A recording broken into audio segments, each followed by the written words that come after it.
Panda cries in a bamboo forest. What it's hiding is heartbreaking. The bamboo forest stood still under the watchful gaze of the moon. The air was cool and damp, heavy with the earthy scent of dew settling on leaves. Crickets chirped in harmony, creating a tranquil rhythm that only the wilderness could compose. Suddenly, the stillness was shattered by a sound that didn't belong. A cry so raw, so mournful, it seemed to echo from the depths of a broken heart. May, a wildlife photographer with years of experience in the wild, froze mid-step. She had heard countless animal calls before, growls, chirps, even warning cries, but this was different. It wasn't a sound of hunger or aggression. It was a cry of grief. Adjusting her flashlight, May scanned the shadows of the dense bamboo thickets. The sound was close, but the darkness seemed alive, swallowing her beam of light. She held her breath, heart pounding as the cry came again, more desperate this time. It tugged at her soul like a plea for help. "Who's there?" May whispered, though she knew no human voice would answer her. Her instincts urged her to turn back. This wasn't a sound you chased. But curiosity, or perhaps something deeper, pushed her forward. As she stepped into a small clearing, her breath caught. There, under a towering grove of bamboo, sat a panda. Its massive frame was slumped, shoulders rising and falling as it let out another low, mournful cry. The moonlight fell on its face, illuminating tear tracks glistening against its fur. May's heart twisted at the sight. She had always thought of pandas as playful and serene, but this one looked utterly broken. The panda's paw rested gently on something. May squinted, adjusting the light until she could see it clearly. A bamboo flute lay on the ground, worn and cracked, but unmistakably human-made. The panda nudged it softly with its nose, as if trying to bring it back to life. May knelt down, careful not to startle the creature. She had 1,000 questions, but the one that pressed most urgently in her mind was, what could make a panda cry like this? Before she could think further, the panda raised its head and stared directly at her. For a moment, it felt as though the weight of its sorrow had reached out and wrapped itself around her. May's flashlight flickered, and she gasped. The panda let out one final cry, so deep and resonant that it sent shivers down May's spine. Then, without warning, it turned and lumbered back into the shadows, leaving May alone in the clearing with the flute and an overwhelming sense of unease. Why was it crying? What had it lost? May couldn't shake the feeling that this was more than a wild animal's grief. It was a mystery begging to be unraveled, and she was determined to find the answer. The next morning, the bamboo forest looked almost peaceful, bathed in soft sunlight. But the memory of the panda's cries lingered in May's mind like an unfinished melody. She couldn't let it go. Equipped with her camera and notebook, May retraced her steps to the clearing. The flute was still there, resting in the dirt where the panda had left it. Picking it up carefully, May noticed that the flute was carved with intricate patterns, worn smooth by time and use. It didn't seem like an ordinary object. It was deeply personal. The craftsmanship suggested it once belonged to someone who loved music and the forest. As May pondered its significance, she spotted deep claw marks on a nearby tree, as though the panda had been marking this place for years. Around the base of the tree, patches of disturbed earth suggested something had been buried there, then recently unearthed. May's curiosity burned brighter. A rustling in the bushes made May freeze. Slowly, she turned to see the panda emerging from the undergrowth, its dark eyes fixed on her. For a moment, it seemed hesitant, but then it stepped closer, huffing softly. May stayed still, her heart racing. She had spent her career photographing wild animals, but had never felt such an intense connection. The panda sat down a few feet away, its gaze flickering between her and the flute. Tentatively, May placed the flute on the ground and stepped back. The panda nudged it again, then let out a low growl, almost as if it were urging her to understand. "What is it?" May whispered, feeling a strange urge to comfort the animal. What happened here? The panda stood and began walking away, pausing to look back as if beckoning her to follow. May hesitated, but something in her gut told her this was important. She grabbed her backpack and followed the panda deeper into the forest. The trail led May to the edge of a small village nestled near the forest. The panda disappeared into the trees, leaving her standing at the outskirts, flute in hand. She decided to ask the locals if they knew anything about the panda or the mysterious flute. However, the villagers were far from welcoming. At the mention of the panda, their expressions darkened and their lips pressed into tight lines. One elderly woman muttered, "Leave it alone. That forest has already taken too much." "What do you mean?" May pressed, but the woman simply shook her head and walked away. Others refused to speak at all, their eyes darting nervously toward the forest. One young boy, however, was braver than the rest. "The panda cries because it misses him," he said, pointing at the flute. "Misses who?" May asked. The boy's mother pulled him away sharply, muttering under her breath. But the boy's words stayed with May. Who was him, and what was his connection to the panda? Determined to find answers, May returned to the forest, following the trail of claw marks and overturned dirt. As she examined the area more closely, she found something chilling, a small bundle wrapped in faded cloth buried near the tree. With trembling hands, she unwrapped it to reveal a collection of items, a rusted whistle, a few wooden carvings, and a photograph. The photo was blurred and water-damaged, but it showed a young boy sitting beside the panda. Both looked happy, the boy holding the same flute May had found. The bond between them was undeniable. As May studied the photograph, she heard the panda's cry again, this time closer than ever. Turning, she saw it watching her from a distance, its gaze heavy with sorrow. "What happened to him?" May whispered, clutching the photo.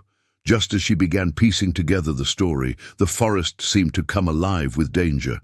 The sound of snapping branches echoed nearby, and May's instinct screamed at her to run. A shadow moved swiftly through the undergrowth, closer and closer.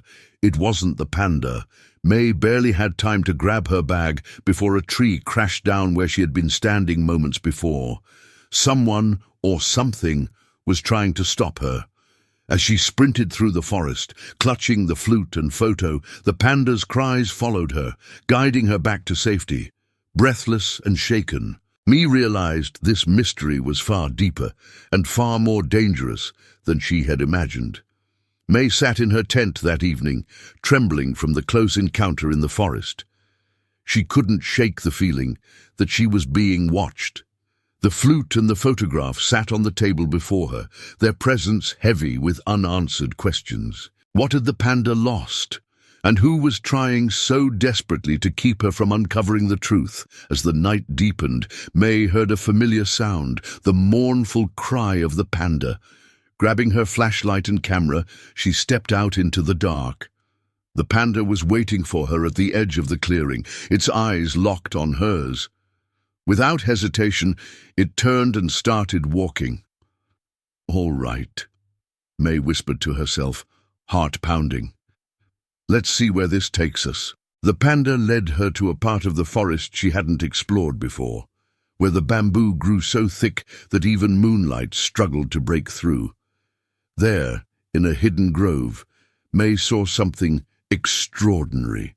In the center of the grove was a small, crumbling shrine made of stones and wood, almost overtaken by moss and vines. The panda sat beside it, its massive frame dwarfing the structure, and let out a low, guttural sound.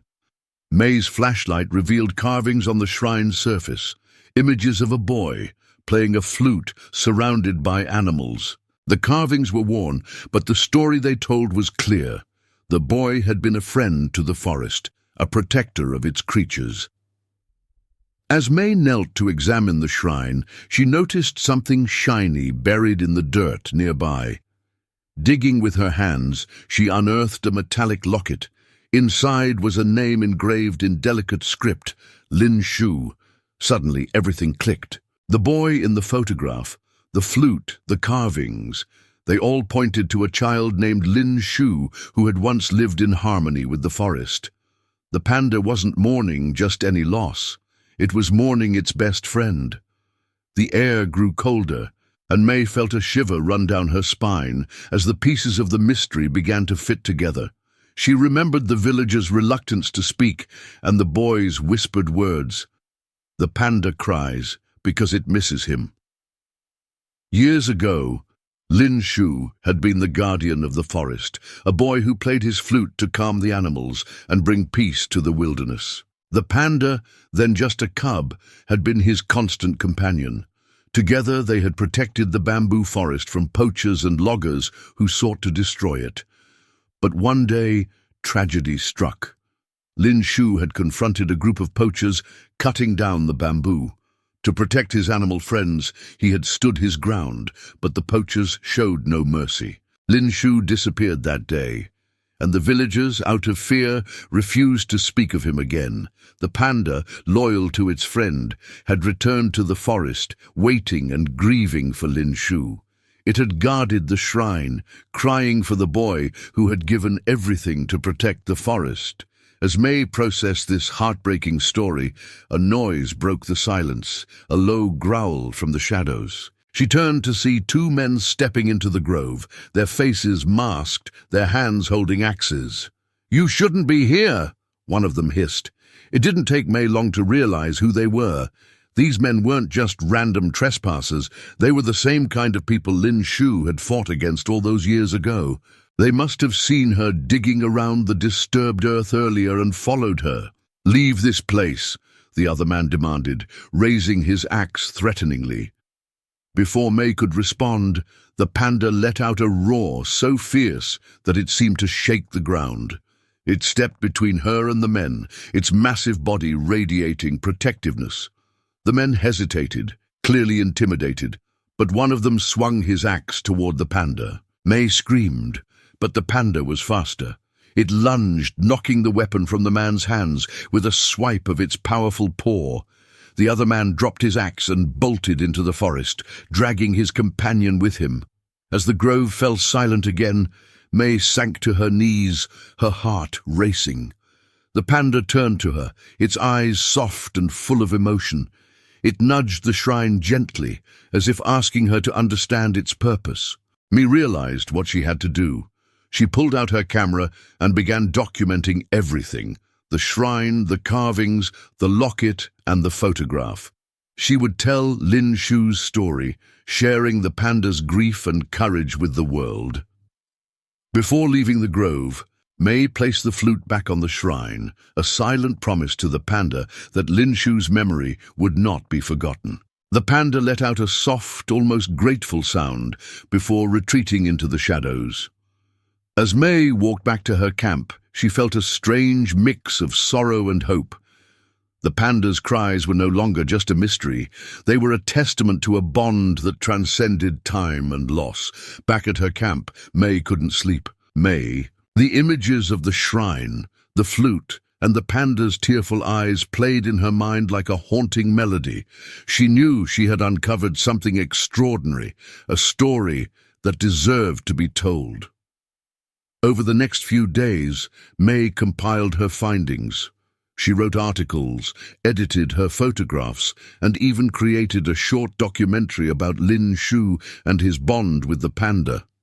She shared how the boy had stood against those who sought to harm the forest, and how the panda had kept his memory alive, crying not just for loss, but for the courage and love they had shared.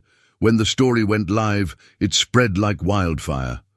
People from around the world were moved by the tale of Lin Shu and the panda. Donations poured in to protect the bamboo forest, and conservation groups pledged to safeguard the panda's home.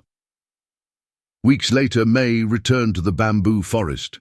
This time, it felt different, more alive, more vibrant. The villagers, once hesitant to speak, now greeted her warmly, proud of the story that had brought their forest into the global spotlight. The shrine had been lovingly restored by the villagers, its carvings cleaned and preserved. A plaque had been added with Lin Shu's name and the words, "Protector of the Forest, Friend of the Panda." The panda was there too, sitting peacefully beside the shrine, no longer crying. Its eyes, once filled with sorrow, now seemed calm and content. May approached cautiously, holding out her hand. To her amazement, the panda nuzzled her gently as if to say, "Thank you." As May sat by the shrine, she thought about Lin Shu and the sacrifices he had made. His story had touched countless lives, reminding people of the profound connection between humans and nature. The panda's cries had been heartbreaking, but they had also been a call to action, a reminder that even in the face of loss, love and courage could endure. Looking out over the forest, May felt a deep sense of fulfillment. The panda's tears had not been in vain. Lin Shu's legacy would live on, not just in the forest, but in the hearts of everyone who heard their story. With a final glance at the panda, May whispered, "You're not alone anymore." The panda let out a soft chuff, a sound almost like a sigh of relief, as May walked away, leaving the forest more hopeful than it had been in years. As the credits rolled on her documentary, May's voice echoed with a heartfelt message. What would you do to protect someone you love? Lin Shu and the panda showed us that courage and compassion can change the world. Let's honor their story by standing up for what matters before it's too late. She ended with a call to action. If this story moved you, share it. Let's ensure the panda's cries are heard and that no more forests are lost to silence. Together, we can make a difference. The screen faded to black, leaving viewers with a final image of the panda sitting peacefully in the bamboo grove, the flute resting beside the shrine, a symbol of an unbreakable bond.